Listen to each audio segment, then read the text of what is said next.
This is She's on Call, a weekly show hosted by ENT specialist Dr. Sajana Chandrasekhar and General Surgeon Dr. Marina Kurian. They'll be joined by guest experts to discuss an array of newsworthy medical and health issues. You're invited to ask the doctors anything.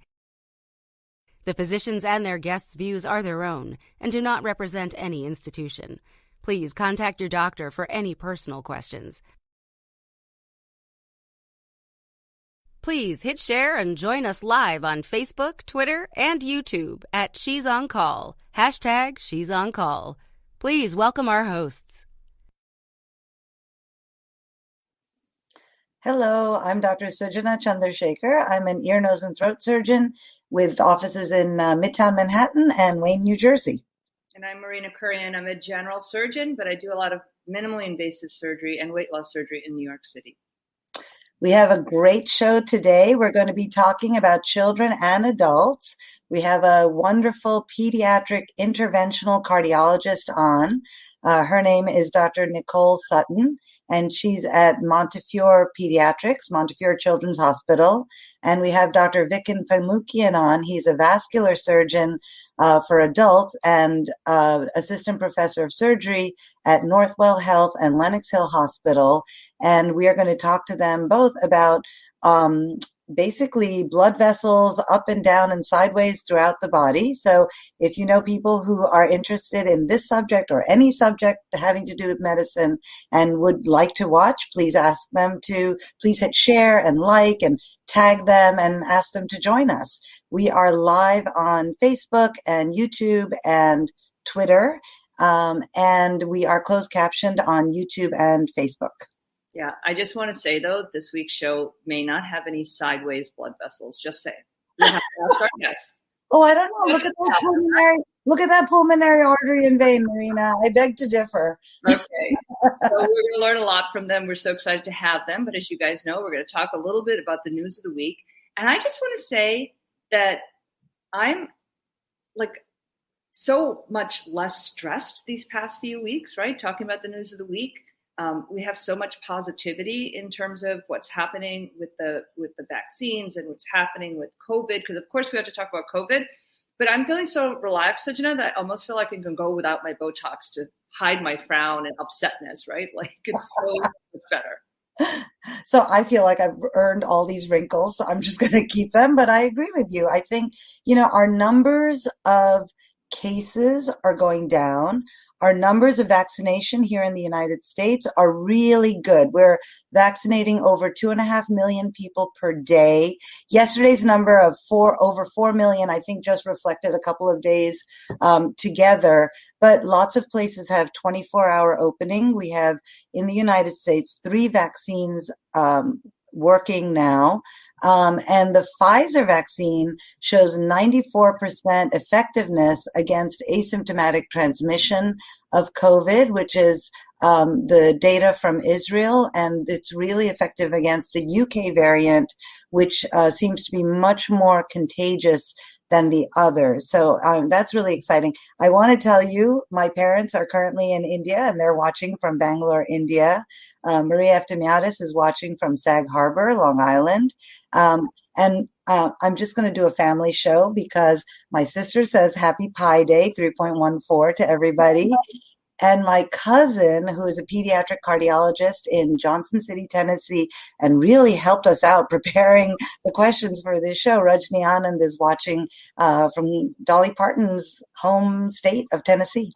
Your poor cousin. You're like, oh, and my cousin who lives where Dolly Parton does. Or Dolly Parton lives where my cousin does. How's that? That's what you're saying now, but you know how you feel.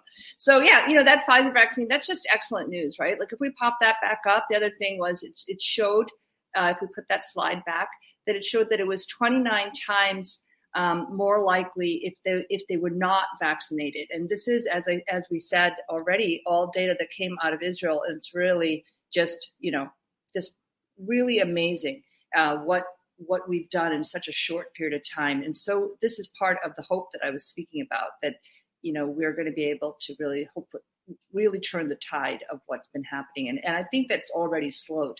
But We want to also look at, President Biden put out a fact sheet, which I think is really great. And he has made some changes. This past week, he announced that all Americans should be eligible for vaccinations by May 1st, which is really fantastic.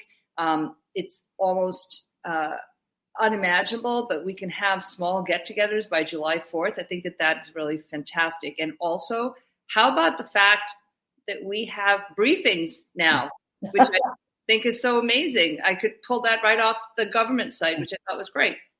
I agree with you.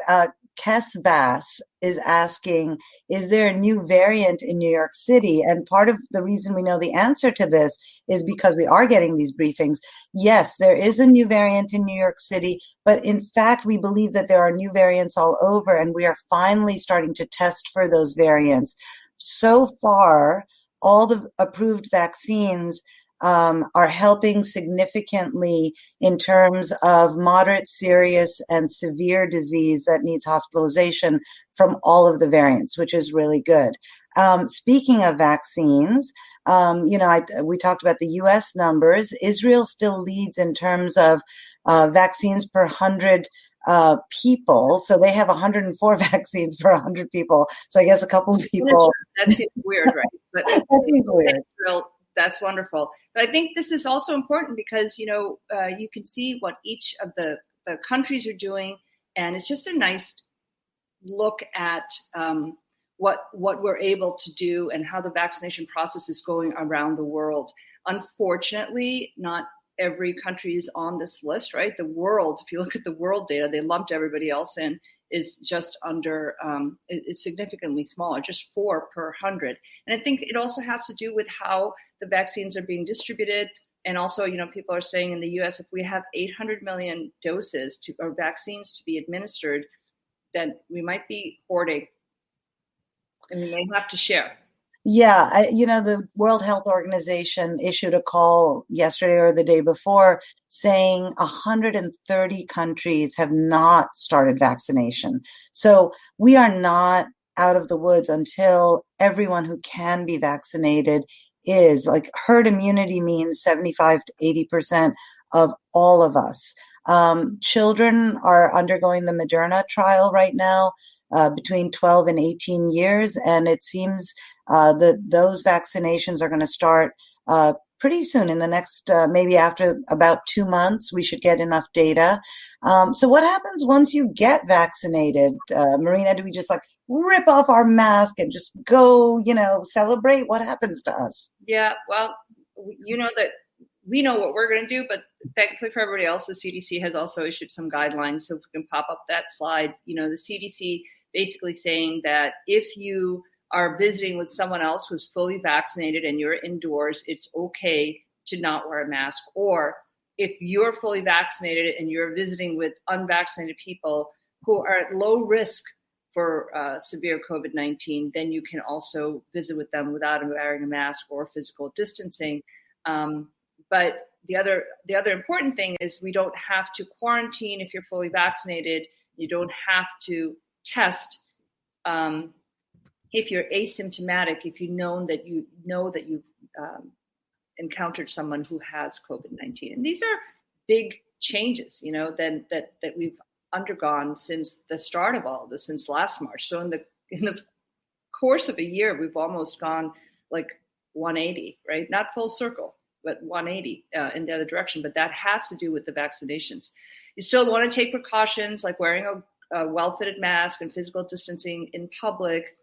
And just, you guys could read this too, but wearing the mask and maintaining physical distance is still important, especially if you're also meeting with unvaccinated people from multiple households. You want to avoid that. And I think this is also why President Biden said small gatherings by July 4th. We want to avoid the much larger gatherings that we're seeing currently on spring break.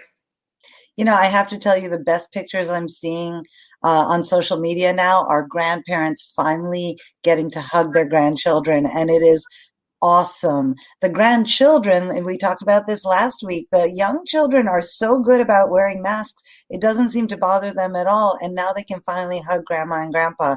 And that's amazing. So again, we are live on Facebook, on YouTube, on Twitter, on Sri Srinivasan's LinkedIn. We are so happy to have people watching from all over. Margaret Ambrosino is watching from Brooklyn. I saw something else, but it flew out of my head. Sorry. So yeah, I can't even see that. My eyes are going in different directions. We are so happy to welcome our guests, Marina. Yeah, so our guests are Vic Pamukian, vascular surgeon, assistant professor of surgery at the Zucker School of Medicine and Northwell Health, and he practices at Lenox Hill Hospital, and Dr. Nicole Sutton, pediatric interventional cardiologist who's director of invasive cardiology at the Children's Hospital of Montefiore and associate professor of medicine. Nicole and Vic, welcome. Thank you so much. Good morning, everyone. Morning. Thanks for having us. Thanks for having us. We're so happy that you're here. We have so much to talk to you about. But before we get to the medicine part, let's get to the life part. So, Nicole, we had talked a little bit beforehand about the sort of paucity of women in pediatric interventional cardiology. Wondering how you found your passion, how you got there, and what the numbers are for your specialty.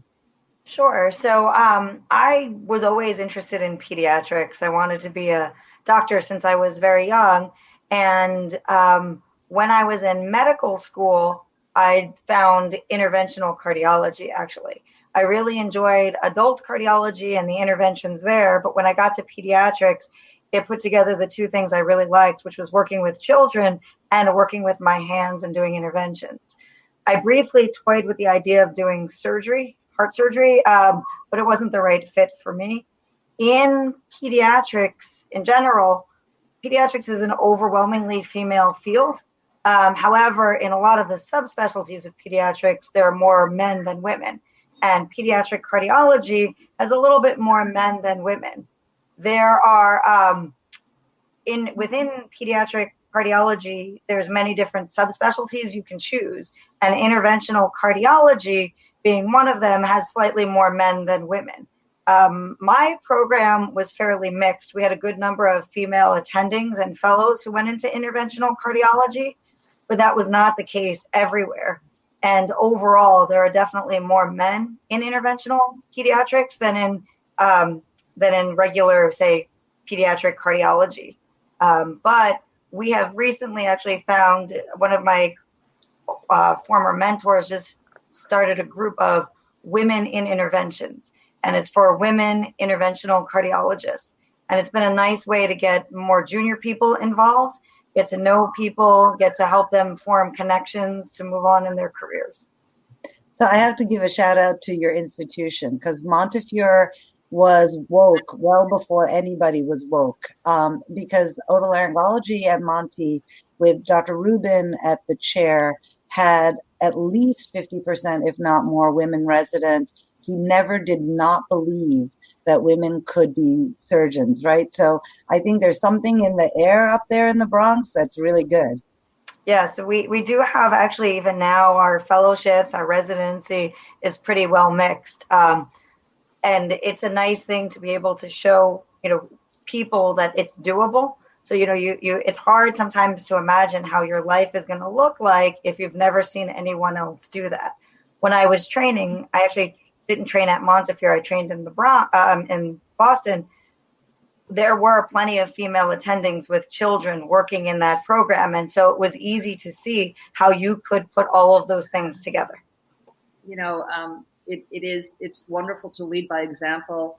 At NYU, the surgery department has probably the most female faculty, and actually the residency is also at least 50% most years.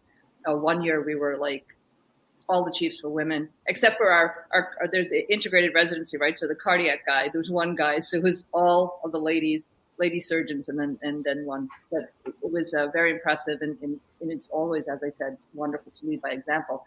Speaking of which, Vic was my resident. And I was going to say that. Yeah. You stole that from me. Instead of joining me in minimally invasive surgery, he was like, you know what? I think I really want to do vascular. So Vic, tell us what drew you to doing vascular surgery, which, by the way, I find very intriguing, and I've always loved vascular, except for a lot of the vein work. But you talk Right. about you. Right. So, so when I was a resident, Marina was my attending, although she looks so much younger than me and still maintains that beautiful look of hers. And she was a good trainer. She was a good mentor for me. Then I had another great mentor who took me under his wings, Dr. Ahmed. And I loved doing the surgery. I loved the intricacy of the major surgery, the aortic aneurysm surgery. I loved doing the microvascular surgery, whether it was bypasses to the leg and the carotid surgeries. And also, vascular surgery is not just a surgical specialty. It's also almost a family medicine kind of specialty. I see patients with diabetes. I see patients with hypertension, carotid disease, cardiac disease. And so the patients stay with me for life. We don't just operate on them and they go away. My patients see me at least once every 6 months to either check on their bypasses, check on their carotids, check on their aneurysms. So the patients maintain their relationship with me. And the great thing about that is that I can see them grow, I can see them get old, and the families are there with them. So I like that part of it. I like sitting and talking to patients. I love being in the office and seeing patients. I know it doesn't correlate well with surgeons that, usually they like to be in the OR a lot. I actually enjoy being in the office and seeing patients and talking to them because that kind of gives the path to maintaining great care to patients. I love that, actually. It's actually one of the reasons I chose ENT is because we see patients of all ages, but we see them over the course of their lives. So I know people for 20 years, 25 years, I've celebrated their life experiences with them, which is extraordinary. Let's shift gears and talk a bit about how the heart works in a normal condition first, Nicole, and then what are the kind of things that can happen in utero? I know that the heart is fully formed by, I think, 4 weeks in utero and is beating at 8 weeks. And, Marina and I have definitely both had the pleasure of hearing our baby's heartbeats in utero. Can you tell us on the first graphic, how does the blood flow through the heart? And then talk to us about things that can go wrong. Sure. So as you said, yes, the heart is one of the first organs that works in utero and needs to work in utero. So if it does not work, the fetuses will actually get sick. And that can have some impact on which diseases we see in newborn babies. So when we talk about the normal blood flow through the heart, the first place that I usually start was where the blood comes back. So the blood comes back to the heart through the superior and inferior vena cavas, which are the blue structures coming into the right atrium. That is the blood that's been used in your body. It had all the oxygen taken out of it. And that's why we often draw it as blue in pictures. It goes into the right atrium, and then it goes to the right ventricle. And from the right ventricle gets pumped into the pulmonary arteries where it goes into the lungs. In the lungs, the blood gets oxygen and then returns via the pulmonary veins to the left atrium. From the left atrium, it goes into the left ventricle, and then the left ventricle pumps the blood throughout the body from the aorta. And so the blood will make that circuit around your body every, either 60 times a minute, 80 times a minute, and depending on your size, it's faster when you're smaller and the heart rate gets smaller when you're bigger. And that's why you see that difference in heart rate between, say, a newborn baby and an adult. Now, the common congenital heart defects are dependent on which part of the heart doesn't form well. So you can have holes in your heart.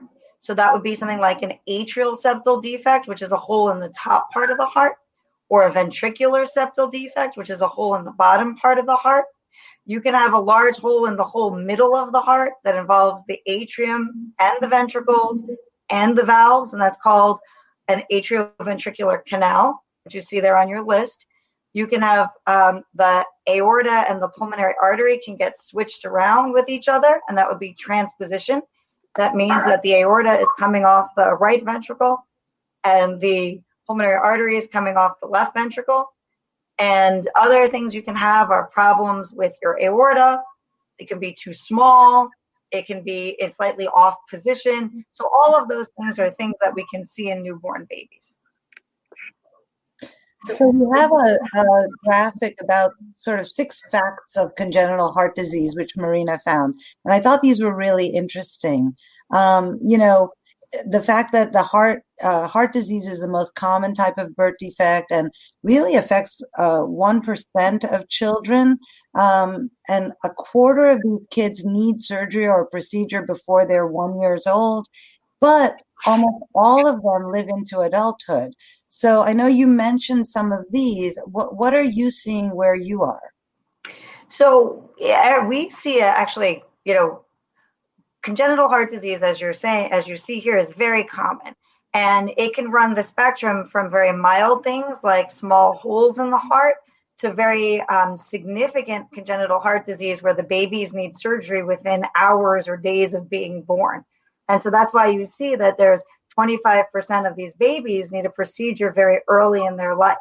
One of the things that has changed recently in some of these outcomes is what's called the CCHD screen, where it's the newborn screen that we now do for congenital heart disease.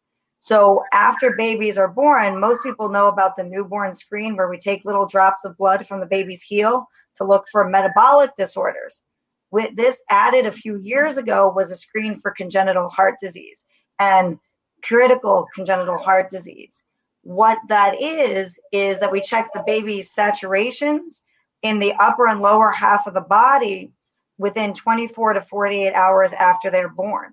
And that way we pick up some of those very significant heart diseases that will need surgery very early in life, and that if not picked up can lead to very bad outcomes. So that changed a little bit what we're seeing and how babies are surviving. The other thing that's impacted the long-term survival is a lot of the surgery that has come out in the last, say, 20 years has really made it so that people are surviving longer and longer with congenital heart disease.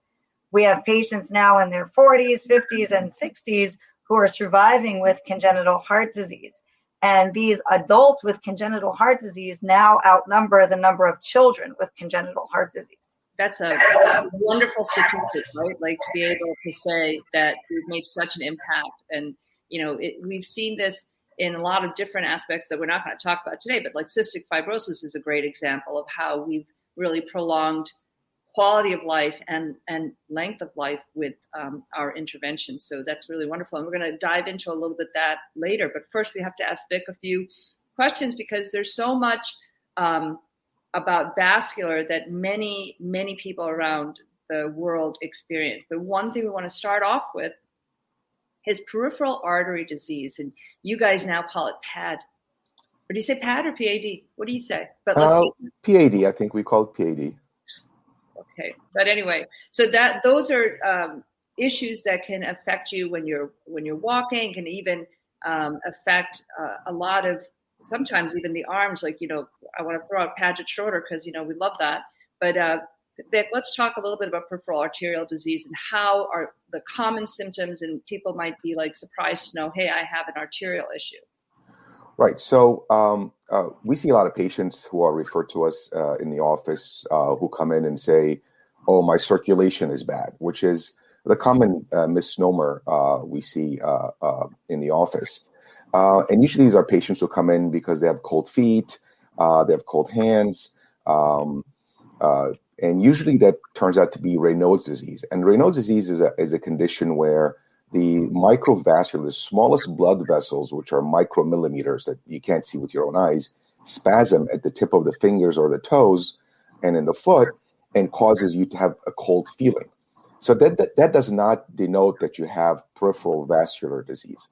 Peripheral vascular disease is a condition where the blood in the arteries does not reach the muscles in the leg. And usually patients come in who have peripheral vascular disease or peripheral arterial disease, have a blockage in the artery, which is that the red blood vessel that Dr. Sutton was talking about a few minutes ago. And the blood, when it's coming out of the heart, tries to go down inside the body and splits by your belly button to go to either side of the leg. That artery has a blockage in it, whether it's calcium or plaque or cholesterol buildup.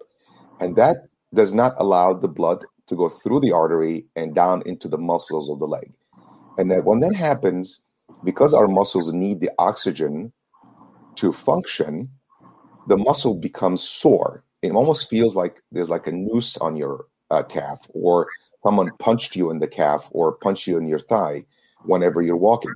So peripheral arterial disease, the way we know it is a patient comes in and says, Dr. Pamokian, I'm walking down about 1 block or 2 blocks or 20 feet or 30 feet, and suddenly I feel like someone is squeezing my calf and I have to stop. I can't continue. And about a minute or two later, the pain goes away and I start again and it comes again. So that's when we know that the flow of blood that's going from the heart is not reaching the muscles in the leg. And that's where the intervention comes in to see if we can open up that circulation and get the blood down there so that the patient doesn't have discomfort. So again, you're fine. Before we go to how we intervene, can we talk a little bit about how people get these plaques? What are some of the inciting factors? Well, we all know that smoking is one of the biggest offenders. Cholesterol, diabetes, high blood pressure are the main actors in the show. And then whenever you have somebody who has all 3 or 4 of them, or you add them together, the diseases, it causes buildup of plaque in the artery. So smoking causes arterial damage. And the arterial damage, which is the inside lining of the blood vessel that brings the blood, smoking causes, let's say, cracks, just to simplify it. And the cracks need to heal. And when the crack heals within the arterial wall, it causes scarring, and the scarring builds up. And as it builds up, it causes narrowing of the tube. Think of a garden hose, let's say. And as the blood is trying to get out of that garden hose, it won't, because there's buildup of stuff in it. And so there's blood doesn't reach until the end. So again, and you can see on the graphic there, on the left side, there's a normal artery where the blood is going down. And one on the right side, that plaque is built up, the yellow stuff. It doesn't allow for the blood to circulate down into the leg, and causing that discomfort in the calf, or even ulceration, or like a hole in the skin, or infection, and even can lead to worse situations such as gangrene. You know, there's a term that is used called intermittent claudication. Right. Which is, sounds like you get a French guy every so often. But can you explain what that is and what people should look out for? Because my leg hurts sometimes, but I'm pretty sure I don't have peripheral arterial disease. Right. So again, intermittent claudication is intermittent, meaning it comes once in a while and it goes away. And that once in a while is always with exercise. So whenever somebody comes in and we tell them you have intermittent claudication, means that when they're at rest or sitting and having dinner or watching TV, they don't have that discomfort in the calf or in the thigh. But whenever they start walking, the pain comes, and then you stop, and the pain goes away. So it's intermittent. That's why we call it intermittent claudication. And again, it's a very pathognomonic finding in a patient who comes in and says, I'm walking with my partner, we're in the store, and at every aisle I have to stop for a minute or two and then catch up because my leg is hurting me and I can't get through the whole day without walking. Well, that's a great explanation. We have some questions coming in from our viewers. So we have so many questions for Nicole right now. Miriam Berkeley says, how many different tests might reveal congenital heart disease? So what happens in utero that we might be able to predict this? Because you said sometimes babies need surgery within a couple of hours, days of being born. And then Pasani Annapurna says, Asians have more of this in babies. What's your advice to mothers during pregnancy of what to eat or other ways to prevent or somehow intervene to make heart disease less? And then we have another couple of questions, but let's start with those two. Sure. So in general, there's congenital heart disease does generally not run in families unless you have a first degree relative with congenital heart disease. So your mother, your father, your sister, your brother. If you have someone very close to you with congenital heart disease, we screen the baby, especially while you're pregnant. So everyone knows that while you're pregnant, you have ultrasounds to look at the baby and to check the way the baby's developing. On that regular fetal ultrasound, the baby's heart is checked. And the heart is checked to make sure that there's 4 chambers like they're supposed to be, and that things are connected the normal way. Some of those things, those congenital heart diseases, can be seen very early in pregnancy because the heart's already developed. And when the OB ultrasound shows that there might be a problem or that there is a problem, the patient, the mom, then gets referred to cardiology, pediatric cardiology, for something called a fetal echocardiogram. So we can actually do an echocardiogram like we would do on a person that's outside.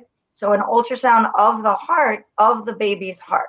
So in the current era, most babies are diagnosed prenatally. So if you have your OB ultrasound and there's a question, you will get sent to a pediatric cardiologist and have a fetal echocardiogram, and then hopefully get diagnosed with congenital heart disease. Some of the most significant congenital heart diseases, such as when you have 1 ventricle, which is called a single ventricle, instead of 2, most of those are actually diagnosed prenatally.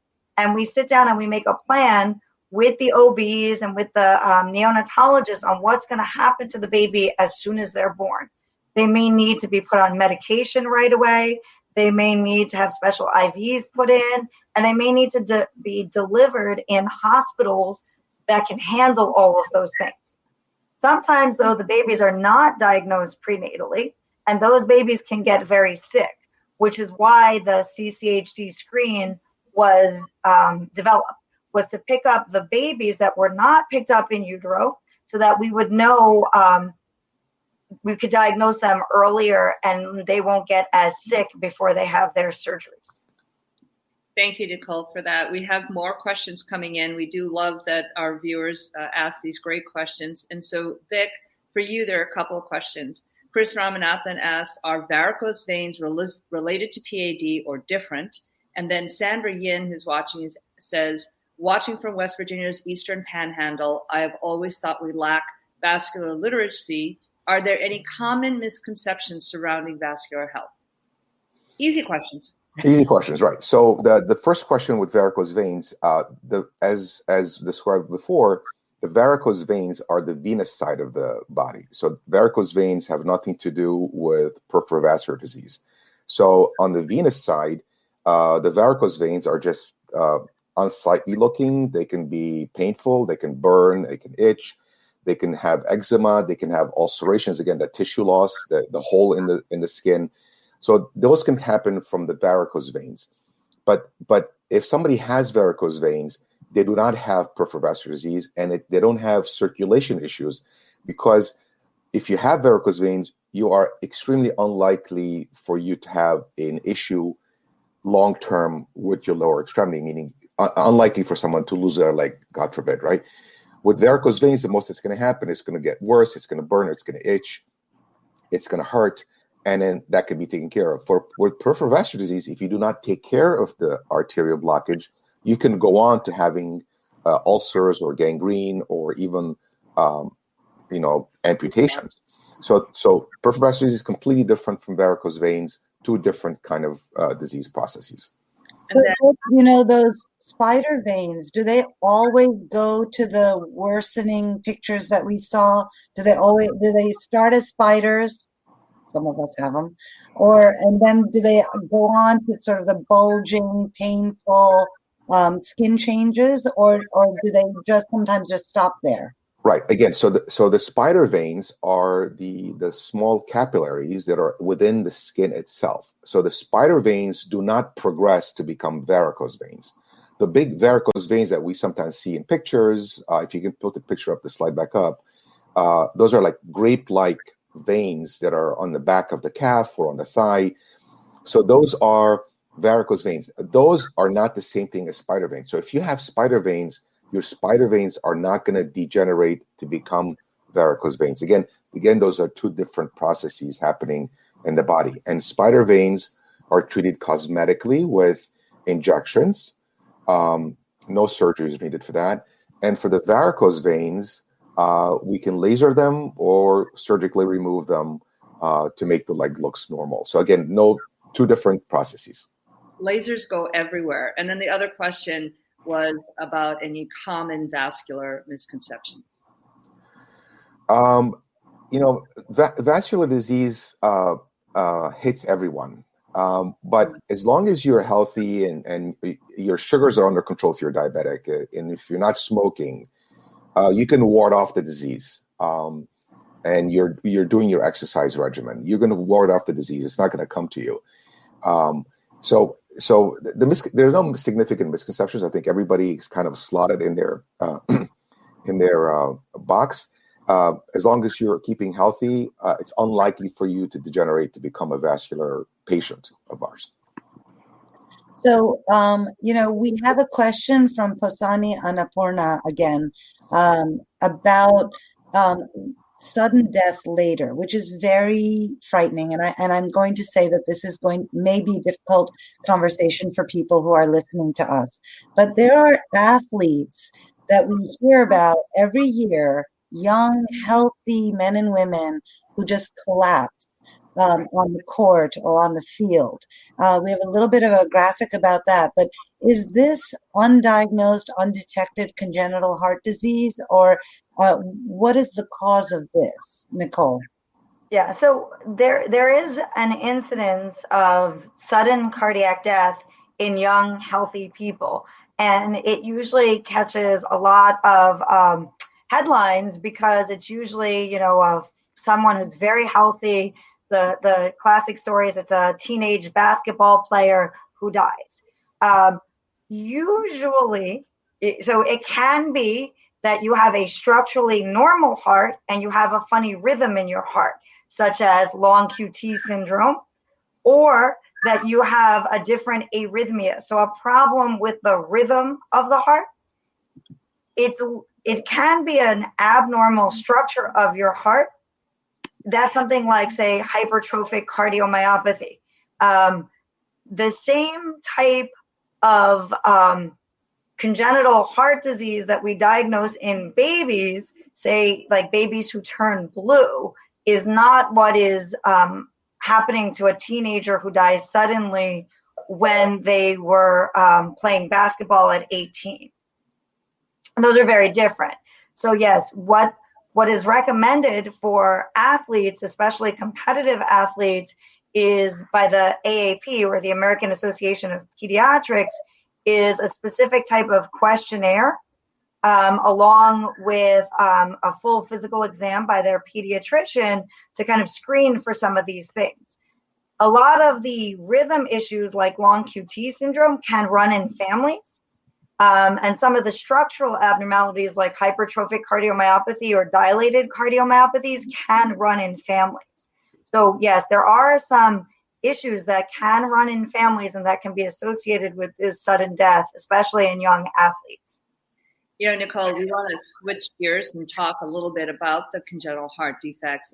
But one thing I want to ask before we do switch and talk about patent ductus arteriosus and all those things that you actually do the interventions for.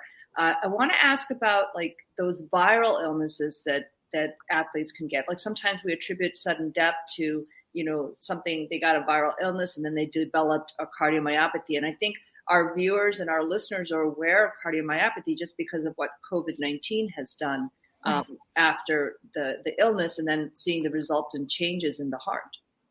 So it is actually not uncommon for children and young adults, teenagers, and even adults to develop something called myocarditis. And myocarditis is an inflammation of the muscle of the heart. And that can be due to a virus. And in children, there's a few viruses that are very well known to do that, such as Coxsackie virus and actually rhinovirus, which causes the common cold. What we've discovered in the last year is that the COVID virus actually causes that as well. So there can be, with COVID, acute changes during the acute illness that are consistent with kind of a myocarditis-like picture. And then there are actually patients who are presenting after having a fairly asymptomatic COVID infection with a picture that we call MISC, which is a inflammatory syndrome that occurs after you've already recovered from your COVID. And that usually is a few weeks to a month or two later. And those patients have usually positive COVID antibodies. So we can see that they had a prior infection, but generally they weren't sick enough during their COVID to be admitted to the hospital. And we have been seeing a fair amount of this in New York and around the United States in children who had an asymptomatic COVID infection. Those patients are treated the way we treat most viral myocarditis, with a lot of supportive care. And they may or may not need to be admitted to the hospital. They may or may not need to be in an ICU, and they may need medicines to support their heart function. In general, most patients with viral myocarditis, their function recovers over time. Not 100% of them recover, but most patients with viral myocarditis do recover. And that's the good news. It's very good news. It's a little too soon to know what the long-term impact from COVID, but with other viral processes, they do tend to recover. Vic, just because we always talk about COVID now, do you guys see in vascular some changes after their infections that you've been seeing commonly? Yes, actually, during the height of the pandemic, around April or May, we started seeing a lot of young people coming in with significant blood clots, thrombosis, or where the clot is in the vein and the clots go up into the lung and give people pulmonary embolisms. So we started seeing a lot of young people coming into the office or to the emergency room with significant clots within their legs, all the way up to the veins in the abdomen, the iliac veins or the vena cava. And we need to do emergency surgery on them to declot the vein, to take the clot out with suction machines that we have. And so we saw a really significant increase in DVT, deep vein thrombosis, and pulmonary embolisms with patients. That was one. And the other thing we started seeing a lot, because, we deal with the legs and feet all the time, was COVID toes. And a COVID toe is when the patients come in and they've had the virus, and whether it's in the acute phase or in the long-term phase, they have discolored toes. They look purple. They kind of look like they're blanching. They have significant discoloration in the feet, and that did not cause any significant long-term sequela. They usually recover from it. But whenever we saw the blue toes, we started calling them COVID toes, and we're seeing a lot of that still in the office. Not as often as we were seeing them in the fall and the winter time, because now the virus is coming down a little bit. But those are the two things that were jumped out at us. But the DVT and the thrombosis and the pulmonary embolism that we saw was significant and was very, very scary for us. So, Vic, did you have to operate on them or remove the clot, or is this something that's amenable to balloon venoplasty, something like that? Can you stick a balloon in there and blow it up and make things go away? No, there's actually a suction thing. Right. So the way we deal with the blood clots is from behind the knee, the patient's lying on their stomach. We go in with a small needle with an ultrasound, and we go inside the vein, and we're able to put a suction catheter, and we go up with the suction catheter and we suction the blood clot out of the vein to release the clot out and to let blood flow better, and for us to stop the blood clot from going into the lungs. So we don't do open surgery anymore as much for blood clots. But we were in there on these COVID patients who were quite sick, declotting them, taking the clot out. That's amazing. I want to get to patent ductus arteriosus and these cardiac issues, but there is a question from Margaret Ambersino saying, we're just sitting around a lot, right? We're either on Zoom calls or we're not exercising as much. What are we seeing from a vascular perspective? Because in the past year, we have been moving less. We're not commuting. There's so much normal activity we're not doing. Well, there's the other parameter of, COVID weight gain. So a lot of people are gaining weight because of COVID. Everybody's sitting. COVID-19, excuse me. Yes, the COVID-19. COVID 20 for some people, COVID 25 for some people. So that's when Marina comes in. I think she helps us lose all that weight. But in terms of mobility and getting around and walking around, it's paramount. I think that every 2 hours or an hour, people need to get up and walk around for 5-10 minutes just to get the circulation going. And it's not from the peripheral vascular disease, the blockage of the arteries that we're concerned about.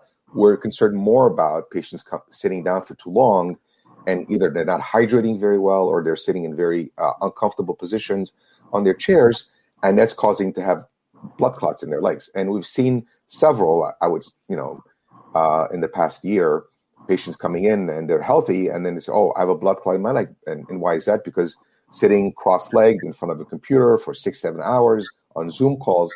So again, getting up every hour, walking around the apartment for 5-10 minutes or outside, getting some exercise just to get the blood circulation is helping a lot. We're finally going to come to you, Nicole. We want to talk about this because this is a common finding, something called patent ductus arteriosus. And it's something that I did some pediatric surgical critical care and something you're listening for when you listen to the heart. And just, if you can, we have a graphic up of what a patent ductus does. And if you can explain why it exists, because it's actually a normal thing to have that patent ductus. If you can kind of walk us through the physiology of it. Sure. So yes, every single baby, every fetus has a patent ductus arteriosus. And as you can see in this first picture, it's a little tube that connects your aorta and your pulmonary arteries. And the reason it exists is because when you're a fetus, the fetus doesn't breathe. And so you actually don't need a lot of blood flow to your lungs because the baby's oxygen is coming from the mom's placenta.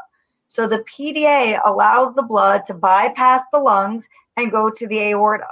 The best oxygenated blood that babies have comes right out of mom's placenta, goes in the IVC, and then if it makes it to the pulmonary arteries, you don't need it in your lungs. You need it in your aorta to go to your head and your neck and your body. So you skip it by going across that little tube into your aorta.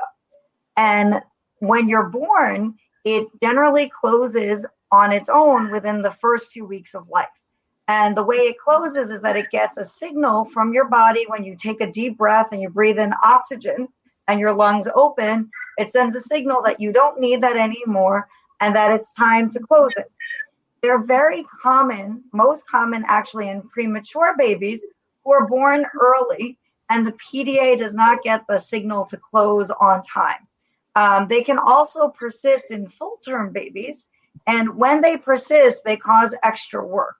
What they do is they make extra blood flow now. Instead of going from your pulmonary artery to your aorta, it goes the other way. It goes from the aorta to the pulmonary artery. And that's because after you're born, the aortic pressure goes up because that's the blood pressure in your body, and the pressure in your lungs goes down when you take those first few breaths. That causes more work for your lungs and actually what's called overcirculation. Too much blood is going through those lungs. In the very long term, it can cause problems with something called pulmonary hypertension, which is high blood pressure in your lungs. It can exacerbate problems with breathing and asthma, things like that. And you don't need it. You also, it can get infected. Say you were to have dental work and a little bit of bacteria gets in your bloodstream, it can get stuck in that area and cause an infection. In general, if you have it and it's causing extra work for your heart, we see that on echocardiogram by dilation inside of your heart. And we can hear it when we listen, it makes a heart murmur. And so we would then close it. Sometimes we need to even close it in premature babies when they're first born, because especially in them, it can make a lot of extra work for lungs that are already struggling to do their job. And we have special devices for that. There's a few there's a few different ones on the market that can be used to close PDAs. And there's a new one that came out about a year ago called the Piccolo, which means small, right? Everyone knows that word from Italian. And it's for premature ductus babies. And then there's a few other devices by different companies that we can use in different size PDAs and different size patients.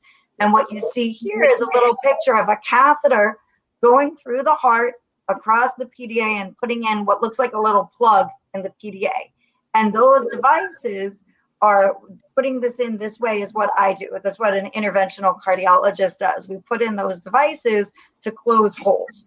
And we also have a picture, a representation of what you had described earlier, an atrial septal defect. Yes. A hole between the two upper chambers of the heart. And, in the old days, this was all open heart surgery. The old days was like 20, 30 years ago. I was a resident when we were operating to close the PDA. And what we used to do was just tie it. Not me, okay, the cardiac surgeon. Dr. Colvin used to do it at NYU. Right. And it was when it was first done, it was almost like murder, right? You're going to operate on the baby's heart and do this. And things have gotten so much better that they could do it and do it so safely and effectively. But this is even better. There's no pain for the child of having a sternotomy. You're not going in. These interventions are really fantastic. So we also have that slide on the ASD. So as Sujha and I both are like, yeah, we used to cut chests open and do all this. But we want to show you this slide on the ASD because I think this is a cool device. So if you could just go through this as well. Sure. So as you can see in the first in the picture, that there's a hole on the top part of the heart between the right and left atria, and that's called an atrial septal defect. And we have actually with this as well a few different devices that you can choose from to close this hole. And we do the same thing. We use a catheter and we can close it with a device. Now, both for PDAs and ASDs, we can't do 100% of these holes in the cath lab, but we can do a lot of them in the cath lab. And the recovery time for the children, and actually we can do this in adults as well, is much faster. So, when you have open heart surgery, you're looking at probably 5 days in the hospital and about 6 weeks of pain from the actual sternotomy. When we do this, you go home the next day and you go back to school. Say we do it on Tuesday, you'll go back to school on the next Monday. That's really amazing. Yeah, that's really amazing. I think we wanted to talk to Vic a bit about these peripheral vascular stents, right? You talked about how if you're a smoker, if you're diabetic, if you're genetically predisposed, if your diet is poor, you put all this plaque in your blood vessels. So can you talk to us about how you put in a stent and when you put in a stent and when you have to open and remove the plaque? Sure. So we work, Dr. Sun and I work with catheters all the time. There's this, thin plastic tube, and we actually puncture the artery in the groin and go through that and go wherever we need to go, whether it's in the carotid artery or in the arm, or whether it's an aneurysm in the abdomen or the lower extremities. We're able to get down and take pictures. And what we do is we inject dye, which is a colored liquid, let's say, and under X-ray imaging, we can see, the garden hose, as I explained before, which is a wide garden hose, and inside of it, you can see the plaque buildup, which is makes the blood does not go through very well. So what we could do with that is, and we can go through that little blockage, and then once we go across it, we're able to put a stent, and a stent is a chicken wire, let's say, and it just plops open and has a radial force, so it opens up wide, as you can see on the graphic on the right side. The mesh wire opens up, and then opens up with a balloon and squeezes that plaque out to the outside wall, allowing for more blood flow to go across the artery. Now, these are just temporizing things. Usually these stay open for several years. A lot of times we need to go back in and see them again and re-balloon it, reopen it up more. So that's why the patients see us every 6 months. We check on the stent with ultrasound and make sure that the flow is maintaining. That's number one. Second of all, if the stent becomes clogged up again, because a lot of these patients, unfortunately, they're diabetic and they're not controlling their sugar, or they can't quit smoking, or they're morbidly obese, the stent can get clogged up itself again. And so we go back in and try to reopen it up. And at times when we are doing this over and over again and the stent is just tired and will not reopen up, then at that point we have to replace the artery with a plastic artery off the shelf or using a vein from the patient. So those are the things that those are in our armamentarium to get circulation down the lower extremity so the patient can walk and not have ulcers or worse, gangrene. So unfortunately, we only have 5 minutes left, and we have so much we want to talk about. So I want, Sudha Parekh had written in that she knew somebody who had to be flown somewhere 35 years ago and have a procedure. And I bet you that was for tetralogy of Fallot. And I bet you that was Blalock-Taussig shunt, right? I think. So what I found amazing was that in my inherent chauvinism, I actually thought Blalock and Taussig were both just men who invented something. But in fact, Taussig is the mother, father, grandmother, grandfather, grandsire of pediatric cardiology, and she was amazing. Blalock was a cardiac surgeon. And then there was a third person, and we have a really nice picture of all three people who invented this BTT shunt. The third person was a technologist named Vivian Thomas, and he was an African-American man who actually stood behind Dr. Blalock to tell him where to cut and where to sew to do the first shunt. And this was remarkable. And this started in 1944. And maybe you can talk to us about what happens with this, Nicole.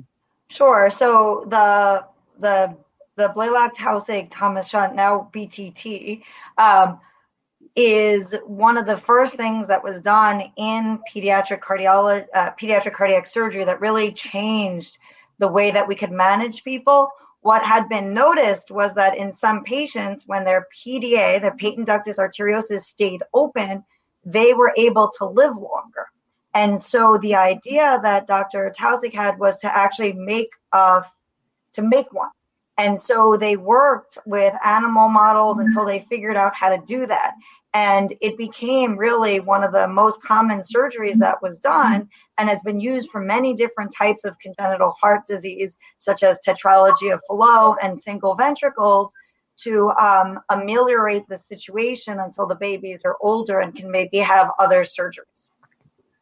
Our last show, we actually had Dr. Julie Freischlag on, and we made brief mention of the carotid endarterectomy. I think we have just enough time.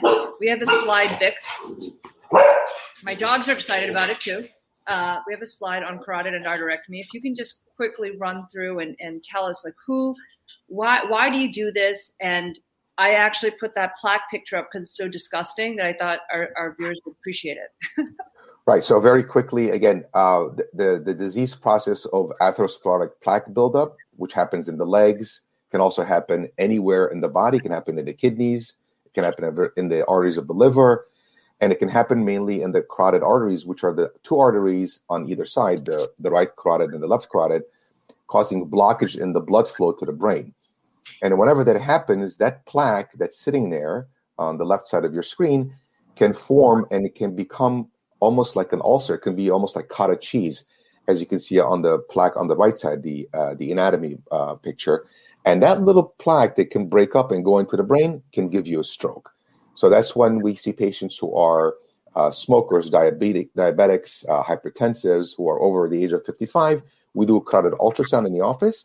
If we do find that blockage in the artery, then we go in and make a little cut in the neck, go down, clean up that junk or the plaque or the calcium and whatever it is, and then reclose the artery nicely so that it doesn't embolize, doesn't go up into the brain so we could prevent strokes in patients.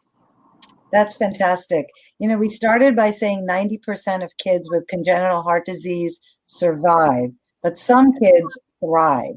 So on Twitter, I asked if anybody knew a 3-time Olympic gold medalist who had had 2 cardiac surgeries before he was 1 year old, and it was Shaun White, the snowboarder. Can you believe this? He had tetralogy fellow, and he had 2 operations before the age of 1. I have not had any cardiac operations, and I'm not even making the Olympic team. We want to thank both of our guests so much. We were live on Facebook, YouTube, and Twitter. We're carried on WBAI.org and WBAI 99.5 FM, Mondays from 2 to 3 p.m. You can always catch our show again on YouTube, and we're so excited to have spent this hour with Dr. Vic Pamukian and Dr. Nicole Sutton. Thank you so much for joining us today. Thank you for having us. Thank you. Have a good rest of the day. As you all know, this show could not happen without credits to our producers who keep this running so smoothly. And stay tuned for next week's show. It's going to be the Hearing Health Show, and we'll have Dr. Shelley Chadha, who's the director of the WHO program for the prevention of deafness and hearing loss, and Dr. Charles Lim, a premier researcher in cochlear implants and music at UCSF, and he's president-elect of the American Auditory Society. So stay tuned for that. Bye.